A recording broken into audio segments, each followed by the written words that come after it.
तो पूर्व की क्लास में हम लोग पढ़ रहे थे राजस्थानी शैली और बीकानेर शैली को हम लोगों ने पढ़ लिया था इसकी पहली की क्लास में। और आज की क्लास में हम पढ़ेंगे किशनगढ़ शैली। किशनगढ़ शैली से सबसे ज़्यादा क्वेश्चन पूछे जाते हैं और ये सबसे ज़्यादा अपनी कला के लिए भी जानी जाती है।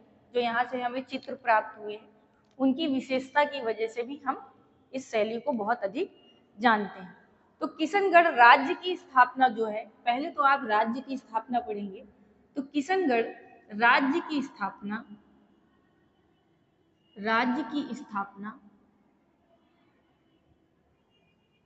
यानी इस राज्य की नींव कब रखी गई थी, यानी ये जो राजस्थान के अंतर्गत जो क्षेत्र है किशनगढ़, इसकी नींव कब रखी गई थी? तो इसकी नींव रखी गई थी 1609 ईस्वी में। कब रखी गई? 1609 ईस्वी में। किसके द्वारा? राजा किशन के द्वारा। ठीक है, राजा किशन के द्वारा। यानी आपसे पूछता है कि किशनगढ़ राज्य की स्थापना किसने की थी, कब हुई थी? तो 1609 में राजा किशन ने की थी। ठीक है, इसके बाद पूछता है किशनगढ़ शैली के संस्थापक। किशनगढ़ शैली के संस्थापक। तो किशनगढ़ शैली के संस्थापक कौन थे? नागरी दास। ठीक है, इन्हें हम शैली का संस्थापक मानते हैं और किशन जी को हम लोग राज्य का संस्थापक मानते हैं। इसके बाद यहाँ कई राजा हुए एक दूसरे के बाद, जैसे राजा रूप सिंह।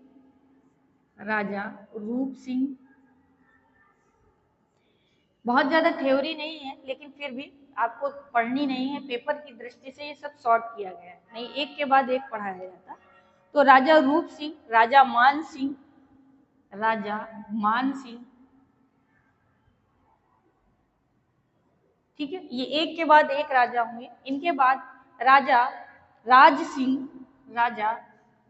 सिंह। नेक्स्ट है आपके राजा राज सिंह के बाद राजा सावंत सिंह। ये कुछ मुख्य राजा हुए जिसमें से सावंत सिंह को ज्यादा हम पढ़ेंगे, क्योंकि राजा जो सावंत सिंह थे, हालांकि जितने भी शासक हैं ये सब कला प्रेमी और चित्रकला के प्रति रुझान रखने वाले शासक थे, लेकिन राजा सावंत सिंह का जब समय आता है तो ये सबसे ज्यादा इस चित्र शैली में कार्य किए। क्यों? क्योंकि ये खुद भी चित्रकला में रुचि रखते थे, खुद भी कविताएं लिखते थे, इसलिए इस क्षेत्र में इन्होंने बहुत रुचि रखी और इन्हीं के समय में ये किशनगढ़ शैली जो है बहुत उत्कृष्ट काल में अपने आई। यानी इसको एक अच्छी पहचान मिली और पहचान मिल जाने के कारण ये किशनगढ़ शैली के नाम से प्रसिद्धि को प्राप्त करी। तो राजा जो सावंत सिंह है इनको तो पढ़ेंगे ही पढ़ेंगे।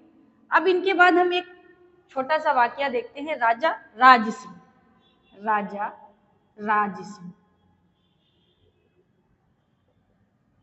इनका समय माना गया 1706 से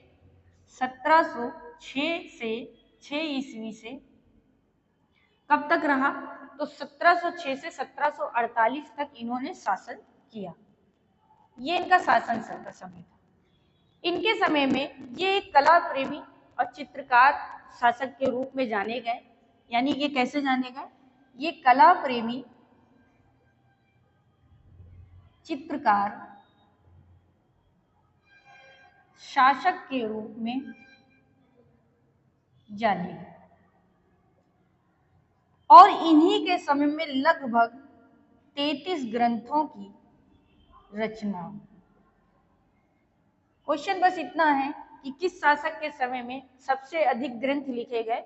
तो राजा राज सिंह के समय में समथिंग 33 ग्रंथों की रचना हुई थी। और इनके समय का जो प्रसिद्ध चित्रकार था वो कौन था? तो प्रसिद्ध चित्रकार इनके समय का, या दरबारी चित्रकार कह लीजिए, दरबारी चित्रकार कौन था? तो सूर्यध्वज। ठीक है, सूर्यध्वज इनके समय का जो है बहुत प्रसिद्ध चित्रकार और दरबारी चित्रकार था, जिसको इन्होंने क्या किया था? इसको अपनी चित्रशाला का अपनी चित्रशाला का अध्यक्ष बनाया या मुख्य पद पर इसको नियुक्त किया। तो बस इनके समय बस पूछा जा सकता है कि किस राजा के समय में सबसे अधिक ग्रंथों की रचना हुई थी, तो राजा राज सिंह के समय में। और सूरध्वज किनका दरबारी चित्रकार था, तो ये था आपका राजा राज सिंह। कौन है, कौन है, देख लीजिए। ठीक है, तो ये आपने पढ़ा थोड़ा सा इसकी भूमिका। अब हम पढ़ेंगे मुख्य रूप से इस शैली में राजा सावंत सिंह को, और सावंत सिंह को पढ़ते हुए इस शैली में कितनी उत्कृष्टता और कौन से चित्र सबसे अधिक प्रसिद्ध हैं वो आप पढ़ेंगे। तो अब हम पढ़ते हैं राजा सावंत सिंह को। सावंत सिंह, राजा सावंत सिंह उत्कृष्ट शासक के रूप में जाने गए और इनका समय था 1699 ईस्वी से 1764 तक इन्होंने शासन किया। कब तक? 1764 ईस्वी तक शासन किया। ठीक है,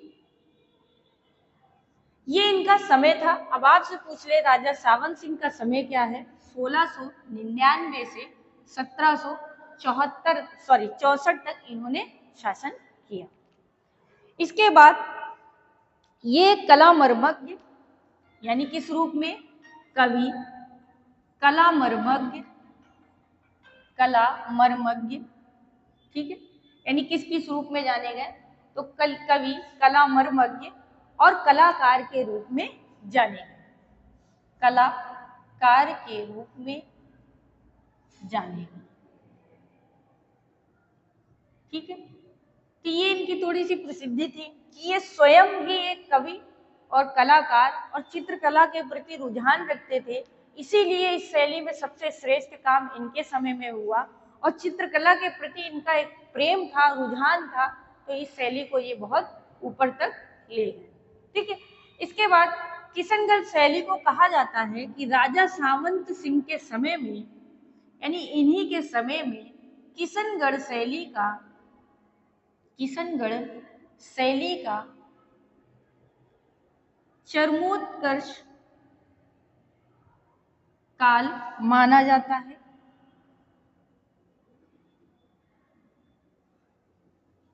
अब आपसे क्वेश्चन पुटअप करेगा, किशनगढ़ शैली किसके समय में अपने चरमोत्कर्ष में थी, यानी किस राजा के समय में? 4-5 राजाओं को ऑप्शन में नाम होगा, तो किसके समय में थी? वो राजा सावंत सिंह के समय में थी। इसके बाद इनके समय में जो है अनेक चित्रशालाओं का निर्माण हुआ। ठीक है, या ऐसे लिख लीजिए, इन्होंने रुचि के अनुसार चित्रशाला का निर्माण कराया।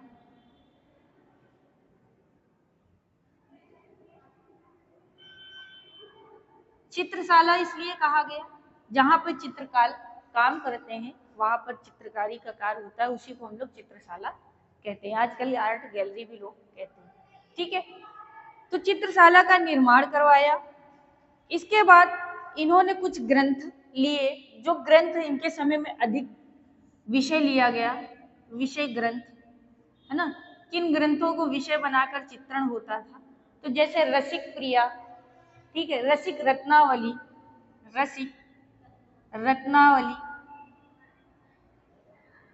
ठीक है, रसिक रत्नावली, बिहारी चंद्रिका,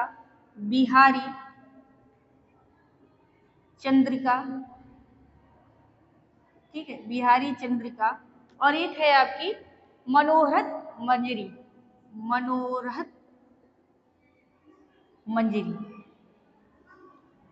इन पुस्तकों को इन्होंने आधार बनवाया और इन्हीं के आधार पर चित्रण कार्य हुआ। और इनके समय में कहा जाता है सबसे ज्यादा कृष्ण लीला पर आधारित चित्रण हुआ। ठीक है, विषय पुस्तकों को लिया गया और व्यक्ति को मान लीजिए या भगवान किनको माना गया मेन, तो कृष्ण जी को माना गया और उन्हीं के आधार पर ये चित्रण कार्य हुआ।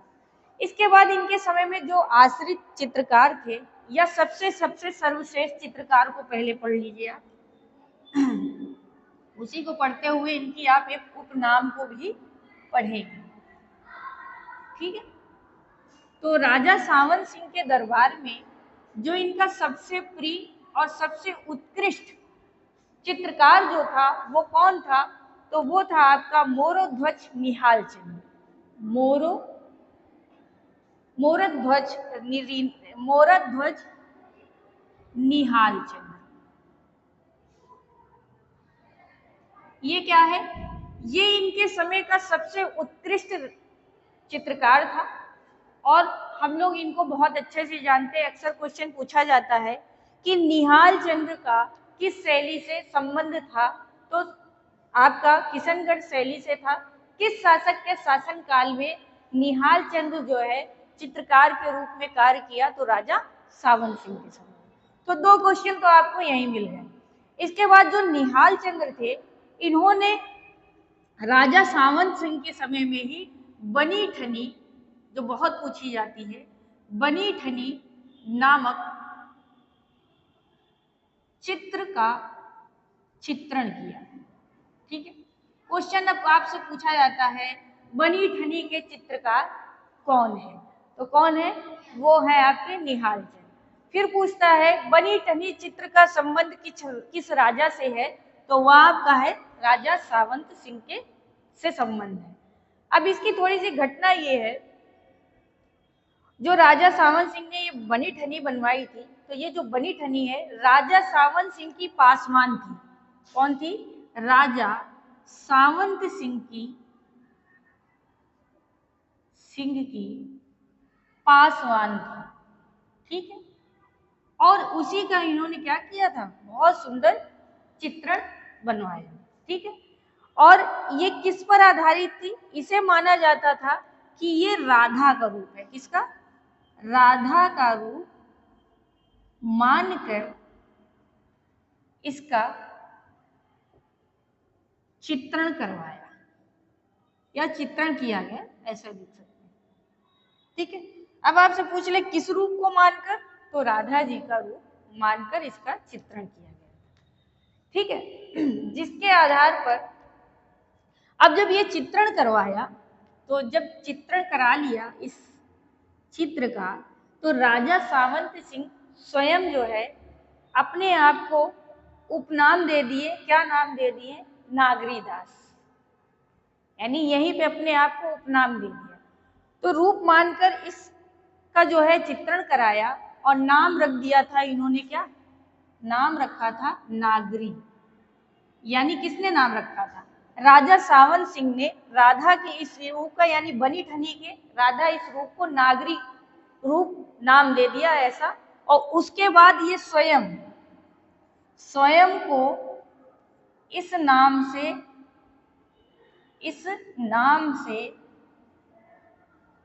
अपना एक, ऐसे कर लीजिए, अपना एक उपनाम दे दिया।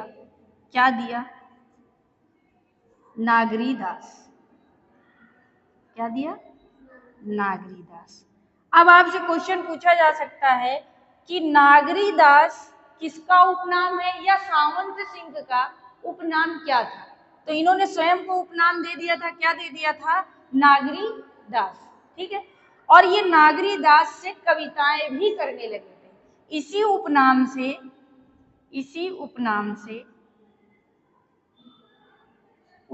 से ये कविताएं भी करते थे। कौन, राजा सावंत सिंह। यानी अब इसी बनी ठनी चित्र के कारण ही इन्हीं ने बनी ठनी चित्र को किस रूप में माना, राधा, और इसको इन्होंने एक नाम दिया नागरी। और नागरी नाम देने के बाद स्वयं को उपनाम दे दिया नागरीदास। और इसी नागरीदास से ये लोग ये क्या करने लगे थे, कविताएं भी लिखने लगे थे। अब बात करते हैं बनी ठनी की। तो जो बनी ठनी आपका चित्र है, इस चित्र को कहा गया कि ये भारत की मोनालिसा है। क्या है? मोनालिसा है।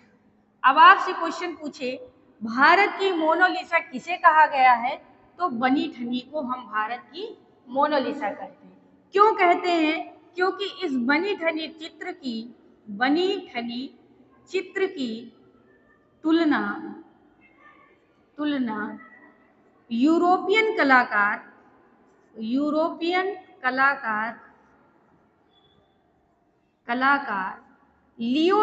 दा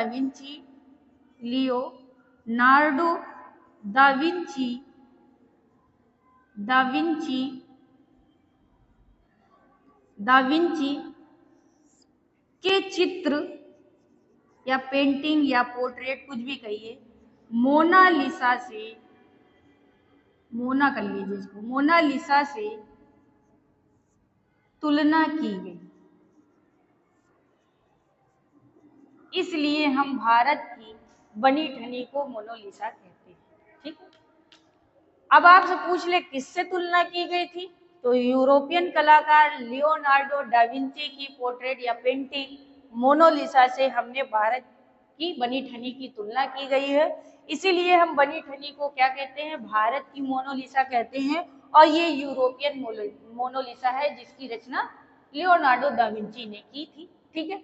तो ये थी कुछ विशेष बातें जो यहाँ से क्वेश्चन सबसे ज्यादा पूछे जाते हैं। और जो बनी ठनी के चित्रकार हैं हमने बता दिया कौन है, मोरोध्वज निहाल चंद। ठीक है, ये बात याद रखिएगा। इसके बाद थोड़ा सा निहाल चंद के बारे में बात करेंगे।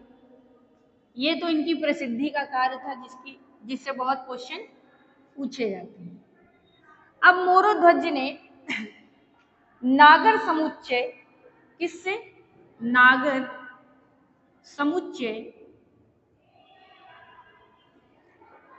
समुच्चय नाम से 75 ग्रंथ चित्रित किए। कितने? नाम से 75 ग्रंथ चित्रित किए। ये क्वेश्चन शायद आपसे पूछ सकता है। ठीक।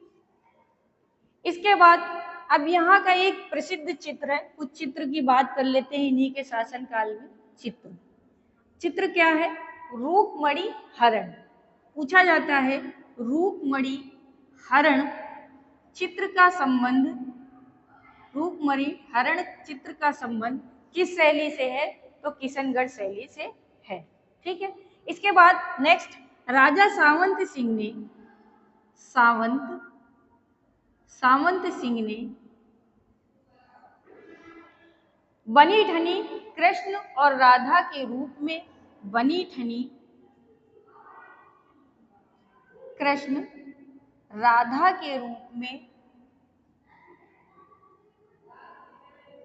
ठीक है, बनी ठनी राधा कृष्ण के रूप में गुंडेलियो नामक, कौन सी?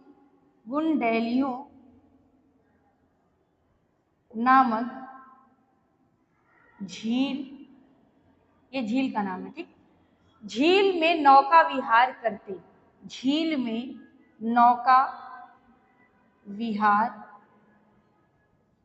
करते हुए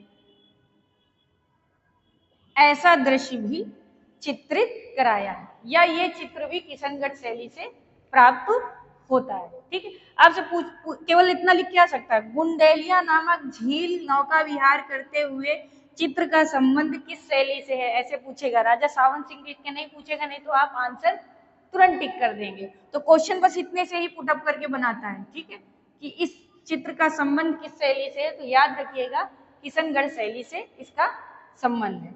अब बात करेंगे कुछ, इसमें से तो हैं बहुत सारे चित्रकार, तो किशनगढ़ शैली के मुख्य चित्रकार जो बहुत ज्यादा जाने जाते हैं वो कौन कौन है, तो पहले तो आपके हैं निहाल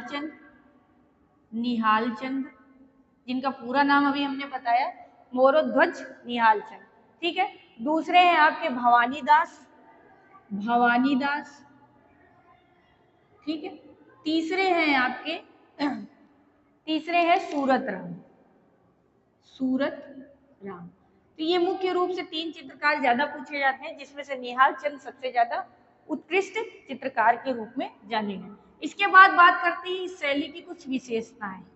विशेषताओं का अर्थ ये है कि यहाँ पे जो चित्रण हुआ है उसमें विशेष क्या था, बस ये आपको ध्यान में रखना है। तो राधा कृष्ण की आकृतियां, राधा कृष्ण की आकृतियां कैसी बनाई गई है?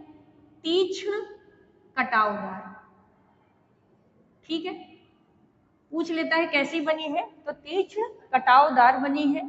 खंजन के समान फड़कते नेत्र बनाए गए हैं। खंजन के समान फड़कते नेत्र बनाए गए हैं।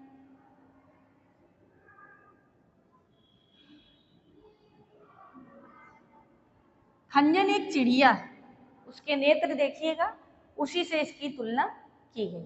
ठीक है, इसके बाद छोटी नौकाएं, यानी छोटी नौकाएं बनाई गई हैं। छोटी नौकाएं बनाई गई हैं लाल रंग से। कैसे? लाल रंग से। ठीक है, नेक्स्ट है इसकी विशेषता नारी सौंदर्य जो दिखाया गया है। नारी सौंदर्य वो आदर्श रूप में, ठीक है, यानी उसका रूप कैसा है? आदर्श दिखाया गया है। ठीक है, इसके बाद एक नोट करके बात लिख लीजिए यहीं पे, नोट करके आपको इतनी बात लिखनी है कि किशनगढ़ पेंटिंग पुस्तक